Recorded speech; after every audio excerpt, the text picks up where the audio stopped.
My name's Gordon Fowler. I'm a newly qualified solicitor and I've lived almost all my life within the Falkirk area. I'm also a member of Concerned Communities of Falkirk. Who are we?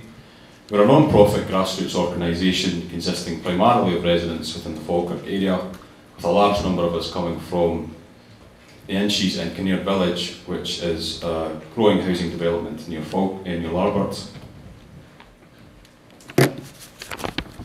The area has a reputation for being a good place to bring up families with a mix of urban and rural environments on its doorstep.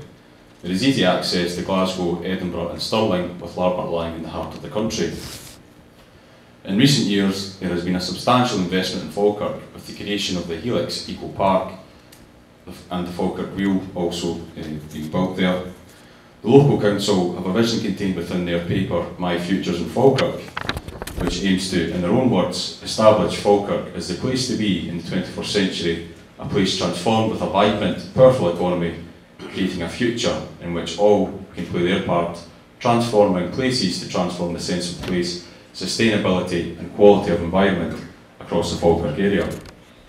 What we didn't know was that an Australian company called Dart Energy had set up a UK subsidiary and submitted a planning application to extract gas on a commercial basis using unconventional techniques. If granted, much of this infrastructure will come into contact with residential and farming areas, and this development would represent a first of its kind in Scotland. We were also unaware that we were living within a licence area called Pedal 133. Licence areas are areas which can be bid for by energy companies who, if successful, will have the right to extract gas, subject to planning applications. Pedal 133 is the area highlighted in yellow and is 332 kilometres squared. It stretches from Stirling and Bridge of Allen in the northwest to the edge of Linlithgow in the southeast. It's worth noting this licence was sold off by Westminster without, I believe, the vast majority of people in Scotland knowing about it, certainly not those living within the licence area itself. It would appear to be currently out with their control in Scotland, and I would ask members today whether they thought that was an acceptable state of affairs. So what did we do next? We talked to each other about the application, and a group of residents came together in an effort to raise awareness, drop leaflets and asked other residents to come to a meeting and make their own mind up about the application. Further meetings were held, and it became clear that many residents had concerns about the application. There was a unanimous consensus that the development posted suspected threats to our community which weren't addressed by DART's environmental assessment or by current policy and regulation. First, we discussed and agreed what we believed was at risk. This was expressed in the form of two visions for our community 20 years in the future, one in support of the Falkirk Council plans and the other expressing what we feared might happen if the application was granted. We then collectively decided on safeguards we'd need to see in place before we'd be happy for coal bed methane extraction to go ahead on our doorsteps, as well as collating peer-reviewed scientific and industry reports to support our requests. The agreed visions, proposed safeguards and strongest supporting evidence were then brought together in the community mandate, the community's collective objection to the DART application. Upwards of 60 residents were involved in the creation of this document. The mandate was completed in early April of this year.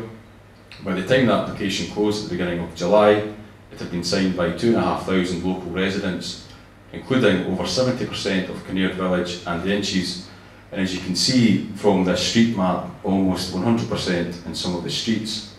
31 farmers in the area also signed the mandate, and the response represents the biggest response to a planning application in Falkirk's history in only 3 months. When people called upon their neighbours, most knew nothing about the application or anything about coal bed methane. They were living in close proximity to wells, but not close enough to have received a notification. Some were living in houses which weren't yet finished when the notifications were sent out and were completely unaware, therefore, that boreholes were shortly to be drilled beneath them. This image here demonstrates that quite well. One side of the street received notifications, the other side did not, simply because they were out with the 20-metre notification zone. Whilst engaging a whole community is unquestionably a challenge, all this does is highlight fundamental problems with the consultation process which must be addressed. The Aarhus Convention, to which the UK is a signatory, sets out the right for communities to participate in environmental decision making, but if we're not given the notification, the time or the information necessary for informed participation, then surely this right is meaningless. DARP declared that Falkirk is 60% in favour of their application based on 20 responses from a pre-application questionnaire taken by those who attended their 5 exhibitions and included only 2 people under the age of 40.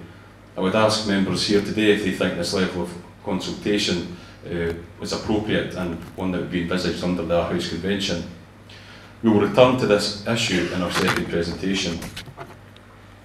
So what did we learn about coal bed methane, or coal seam gas as it's also known in these meetings? For those unfamiliar with the industry, the goal is to extract natural gas trapped in coal seams underground. To extract the gas, drilling companies bore down into and along the coal seam and pump out vast quantities of water. DARP's test data shows one well producing 70,000 litres a day, and their daily discharge limit for releasing treated water into the Forth is almost 1 million per day. Both produced and treated water commonly contain a range of highly toxic contaminants. The dewatering process, as it's known, reduces the pressure in the coal seam, which allows the trapped gas to escape, in theory, up the vertical borehole to the surface. Hydraulic fracturing or fracking is frequently used to kickstart a well and to maximise yields. The industry in Australia estimates that up to 40% of coal bed methane wells will eventually be fracked, and we have Department of Energy and Climate Change documents which strongly suggest this has already been carried out at Earth. We also learned that this is an intensive industry. From US data available, the licence area which we currently live in, Pedal 133, has a potential upper limit of 1,000 wells. It would also appear that there's been a piecemeal approach to local CBM applications over the last 20 years, many of which have been granted under delegated powers and not by the local council. This has meant that it has been virtually impossible for the community to get a handle on the whole picture of the development to date. We submitted a request for the full Pedal 133 field development, but this was rejected on the grounds of commercial sensitivity. Nevertheless, as you can see from this image, which includes what we currently know about the proposed development and existing wells, our countryside could soon be taking on the circuit board character of the US and Australian gas fields. Potential cumulative health risks are also a major concern for us, but how are we, or SEPA, or anyone else supposed to assess these when the required information is obscured, fragmented, or classified as confidential by our own planning system? We also learned that the evidence of risk has led to the implementation of many bans and moratoriums on unconventional gas extraction. 2 of these are worth mentioning. Firstly, in France, whose constitutional court last week declared their ban absolute following a legal challenge by a US drilling company. The second actually occurred whilst we were holding our meetings in New South Wales. An imposition of a 2-kilometre ban around coal bed methane wells was introduced around residential areas and industry clusters because of safety concerns. As a direct result of this, DARP left its Australian operations to focus exclusively on its UK assets. The map shown here shows a 2-kilometre radius around a couple of the wells, one near Earth, one near Larbert and then she's in Kinnaird village. They encompass thousands of our own homes and include my own. We also learned that there were risks associated with the hydrogeological effects of CBM, particularly with impacts on air quality and aquifers. These underpinned the first of the mandate's requested safeguards. In response to our questions, the Council employed an industry consultant called AMEC to review DARP's assessment. They raised exactly the same hydrogeological concerns as we had. Of the potential risks shown here, a major concern among residents is invisible impacts on air quality from fugitive emissions from migrating gas and well leaks. We looked at 2 studies of the Tara gas fields in Queensland and they demonstrated our concerns. In the first, a study by the Queensland Government, it was found that 44% of the 58 wells tested in 3 fields were leaking. That represents almost half of the wells. In the second, a study by Southern Cross University, it was found that methane levels were 3.5 times higher than expected in the gas fields, and this was attributed to fugitive emissions. Some scientists have proposed that unconventional gas could generate greater greenhouse emissions than coal once fugitive emissions are factored in. We've also got a couple of images here which have been produced by Professor Smythe, who is an Emeritus Professor of Geophysics at Glasgow University. They also reinforce their concerns. The image on the left, if you look at the blue dots, they represent Dart's proposed wells or squares, and the blue lines represent the boreholes. The red lines represent fault lines, and those which cut from left to right are major fault lines. The black cross hatching represents Coal Authority Board areas of concern as a result of the presence of past mining activities in that area. Both faults and old mines offer easy and largely unregulatable routes to the surface for fugitive emissions. Wherever a well or borehole crosses or comes close to either, there is a high likelihood of gas or water migration. If I can just point out one well here, that's actually bisecting a fault line here and is also runs very close to or actually underneath housing in this area. The map on the right shows areas of groundwater vulnerability. The darker the grey, the more vulnerable the area. Bear in mind that almost 1 million litres a day could be pumped out of the ground below this. It's obviously of much concern to us. The dark area at the top of the picture on the right hand side is Dunmore Wood, an area of special natural interest. We also learned about the health risks of the chemicals associated with all aspects of unconventional gas extraction, and how regulation has fallen behind the scientific evidence on their far-reaching health impacts. Our concerns were also expressed in the second of safeguards called for in our mandate. In the Tara gas fields, a recent study of 38 households found 58% with health problems, which were definitely connected to the nearby operations, and a further 19% which may have been related.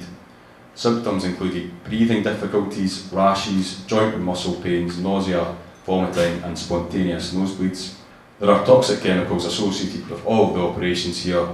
However, the only information publicly available is in relation to the treated water that is produced, water which does still contain contaminants. Dr. Morag Parnell, a member of our group and the chair of the Women's Environmental Network, produced a report on this treated water from Dart's test data received under a Freedom of Information request. Of the 15 chemicals shown, almost all were either hormone disruptors or carcinogens, or both, which are toxic at tiny doses and can cross the placenta and cause irreversible developmental defects in the fetus. The levels for arsenic, the US government's #1 priority chemical risk to public health, were 6 times higher than permitted levels. To give some idea of how dangerous these chemicals are, imagine an Olympic-sized swimming pool. Now times that by 20. Now imagine just one drop of one of these toxins drips from the end of your finger into that quantity of water. That would be enough to trigger far-reaching health impacts. Dr. Parnell's conservative estimate for the release of these chemicals in the treated water over the life cycle of their development is 2.5 tonnes. This only represents the treated water. Dart and our local MP have recently accused us of scaremongering and being driven by an environmental agenda. However, I hope people here today will agree that our community has some basis for suspicion of risk to our public and environmental health, and for doubting the industry assurances that we are protected by current regulation and our regulators. Gathering and sharing evidence of shared risk and agreeing necessary protections is not scaremongering, it's just good neighbourly conduct. Thanks for listening.